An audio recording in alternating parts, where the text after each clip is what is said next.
Contre la transhumance politique, le code électoral retrace les couloirs de parrainage. De plus en plus, les Béninois comprennent les nombreux avantages liés au nouveau code électoral.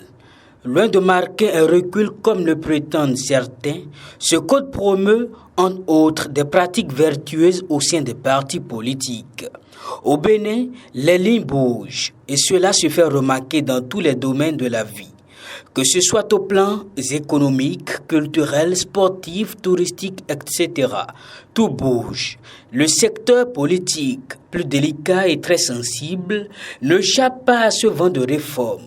L'adoption par les députés d'un nouveau code électoral en est d'ailleurs une illustration tangible.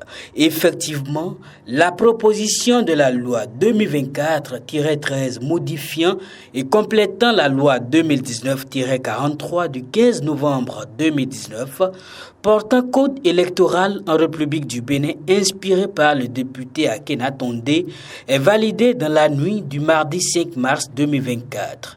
Pour y arriver, il a fallu 79 voix favorables émises par les députés de la mouvance présidentielle, 28 voix négatives de l'opposition incarnée par le parti Les Démocrates et une abstention. Au lendemain de ce vote, des voix se sont élevées pour critiquer cette nouvelle loi au motif qu'elle est exclusive et porteuse de crise. Mais avec du recul et à l'aune de divers éclairages, la raison prend de plus en plus le pas sur la passion et les considérations politiciennes. Plus de parrainage fantaisiste. En tout cas, c'est clair aujourd'hui que ce nouveau code électoral améliore sérieusement le système partisan au Bénin, avec des avantages certains qui sécurisent et responsabilisent les acteurs politiques et leurs partis. Entre autres avantages, les partis politiques sont renforcés. Le leadership politique est raffermi au sein des partis politiques. Un véritable coup de frein est apporté à la transhumance politique. Et dans le cas d'espèce, la loi est beaucoup plus précise au sujet des parrainages.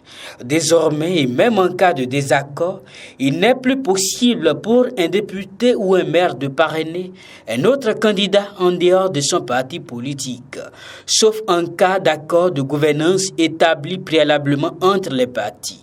Le seul cas où il pourra le faire, le bénéficiaire doit être issu d'un parti politique de la même obédience que le sien. Autrement dit, un député ou un maire de la mouvance présidentielle, au cas où il ne serait pas d'accord avec le choix de son parti politique, ne pourra parrainer qu'un candidat d'un autre parti de la mouvance politique. Idem pour le député ou le maire d'un parti de l'opposition qui, dans les mêmes conditions, n'est autorisé qu'à parrainer un candidat issu d'un autre parti de l'opposition.